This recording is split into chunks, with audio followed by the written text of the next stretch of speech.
माँ बनने का सुख अलग ही होता है, लेकिन जब ये प्रक्रिया होती है तब काफी परेशानी होती है। लेबर पेन का दर्द सिर्फ वही समझता है जिसने इसे झेला है। एक माँ के साथ भी कुछ ऐसा ही हुआ, जब एक महिला खुद 5 किलोमीटर पैदल चलकर अस्पताल पहुंची और फिर जो हुआ उसे सुनकर आप भी हैरान हो जाएंगे।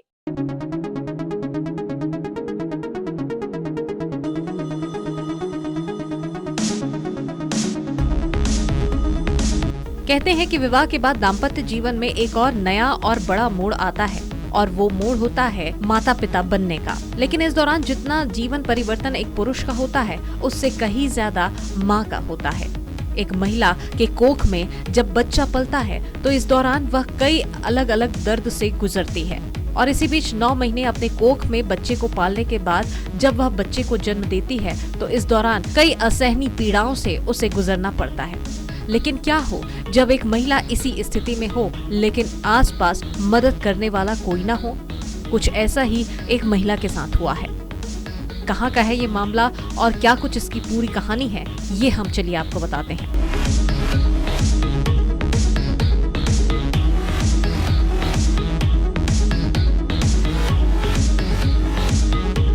गाजा और इजराइल में चल रही जंग के कारण कई लोगों की जिंदगियां परेशानी में हैं। इस बीच दक्षिण गाजा के अस्पताल में इमाम अल मसरी नाम की एक महिला ने एक साथ 4 बच्चों को जन्म दिया, जिनमें से 2 लड़का और 2 लड़की हैं।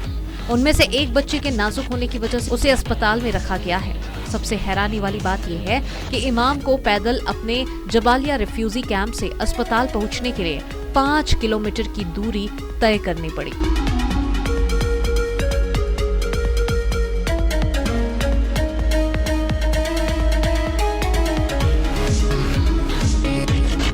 दरअसल उत्तरी गाजा की रहने वाली ईमान जंग के दौरान अपने परिवार के साथ सुरक्षा की तलाश में बेत हानून स्थित अपने घर से भाग गई थी। उसने बताया कि जिस वक्त वह घर से भागी थी वह 6 महीने की गर्भवती थी।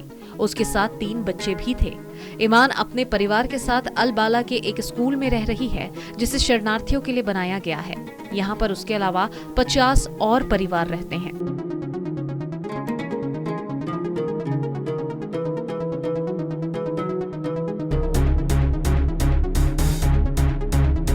28 साल की महिला ने बताया कि मुझे अस्पताल पहुंचने के लिए 5 किलोमीटर की दूरी तय करनी पड़ी, जिसके कारण मुझे काफी परेशानी भी हुई।